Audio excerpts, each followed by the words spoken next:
I think we are demanding it of everything in our lives. And I think that's part of our fracture. Not the whole story, but part of it. Okay, so Sorry, I went where solo I over would that. push back on what that's okay. Where I would push back on what you're saying is that the fault lines have always been there. There have always been niche little micro, or maybe not little, because the evangelical world and Tyler Perry created a media empire and Fox. These are not small little pockets, but you cannot deny that there was a shared lexicon of pop culture that pretty much, whether you felt like it necessarily fully included you or not, we were all living in that universe. There's a reason why mall culture was what it was because it's all the same. It's all homogenous, right?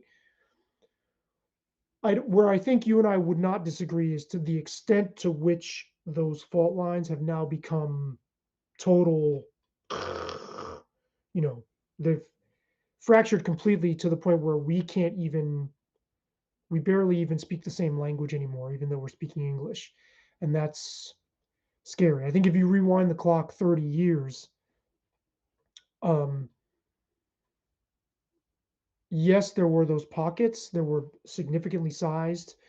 You're talking about all those other like worlds. Like the country music world was not overlapping very much with pop music, and I get it, Still doesn't. um, right?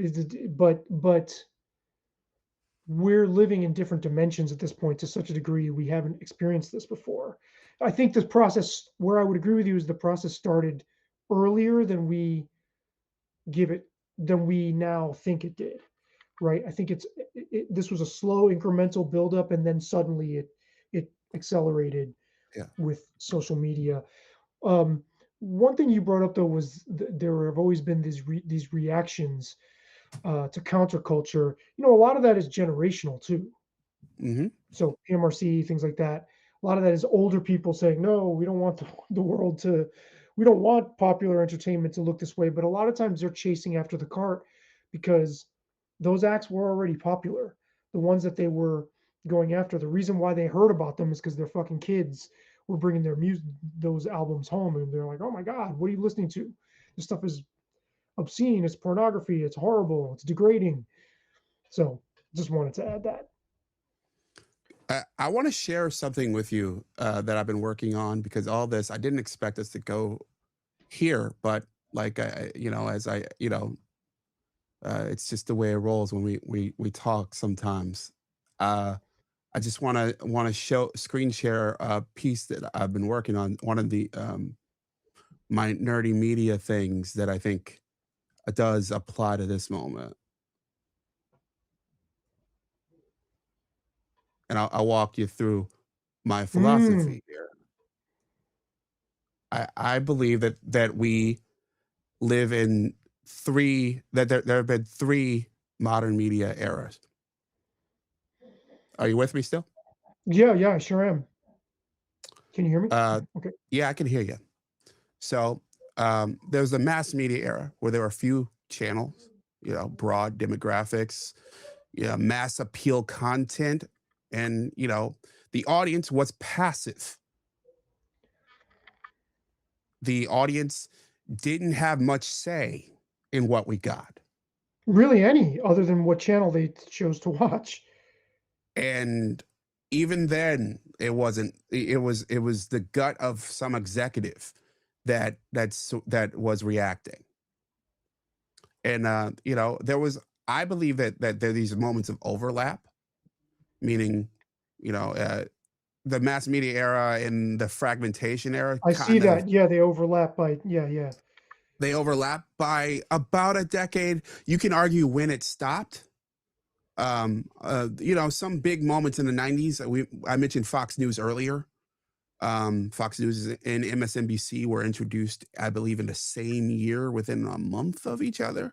Oh, Or it wow. might be 2 months. We're talking 1995.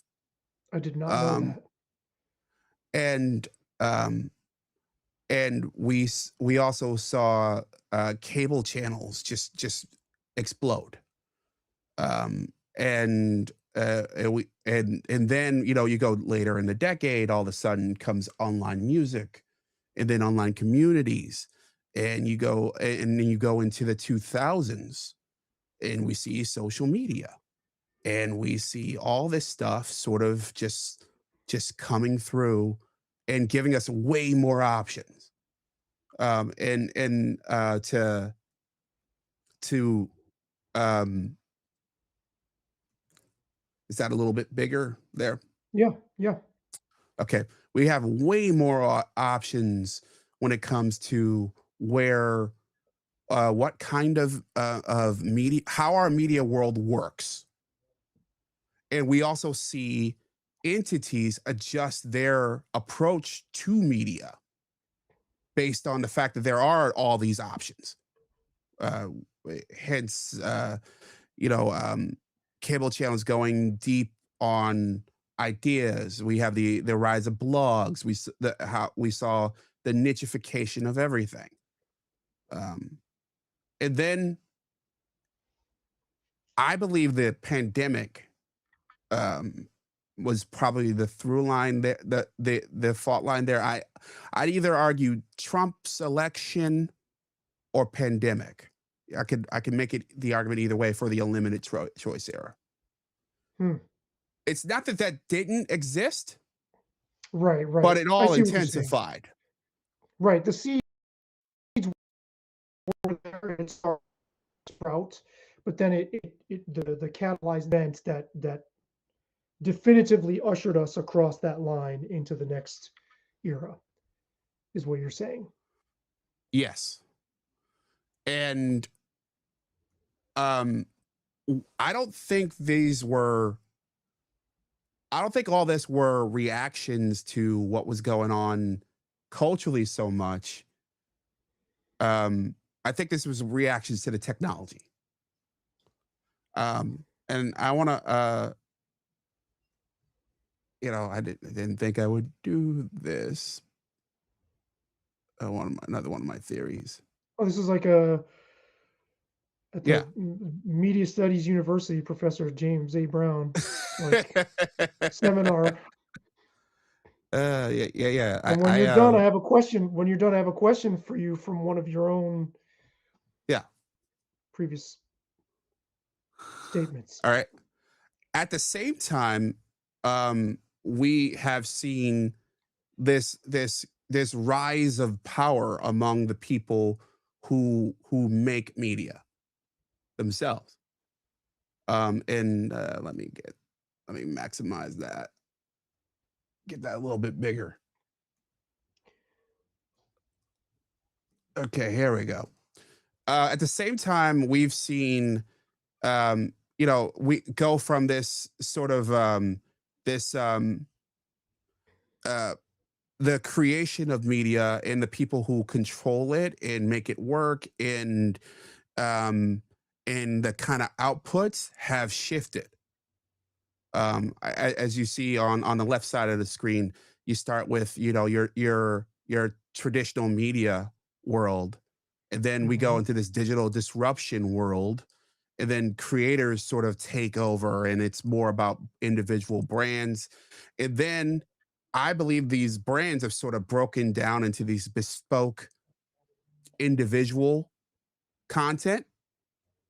I like to think we're doing now, where it's like, are we going to reach the masses of your Joe Rogans of the world? Probably not. But that intense subgroups are driving those folks on Substack and Patreon and podcasters, etc. And I think with AI disruption and even more choice in the unlimited choice world, we are in this sort of unknown unknowns, Rumsfeld zone. So that's where my head went with all this conversation. It's not that that these pockets.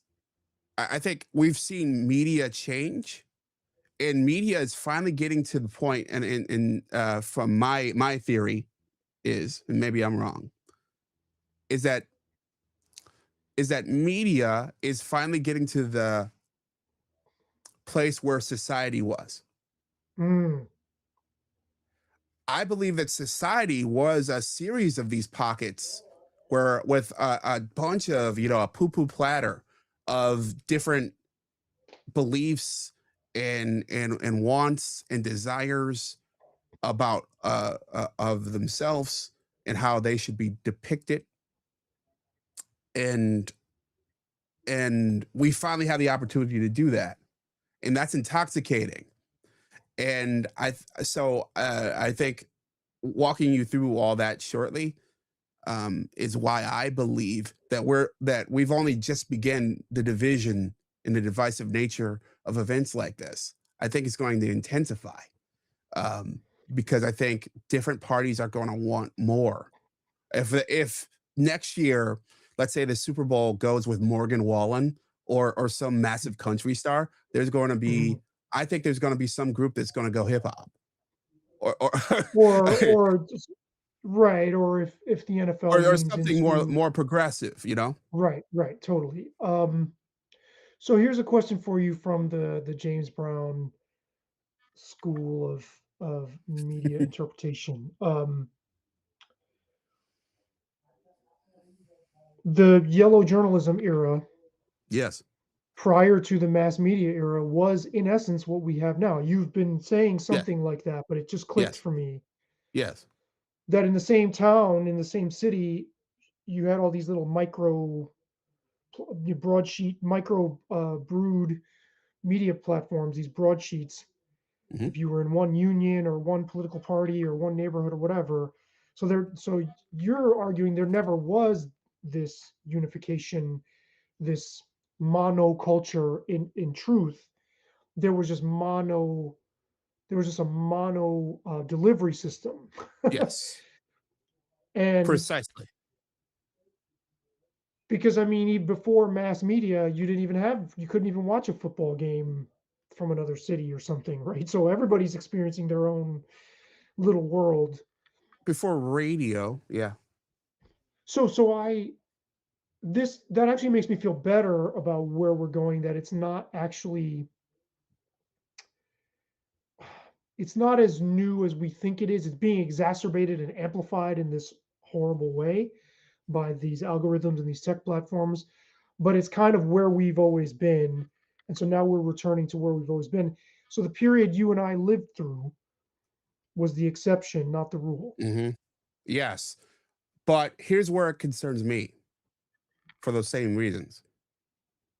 Our structures, societally,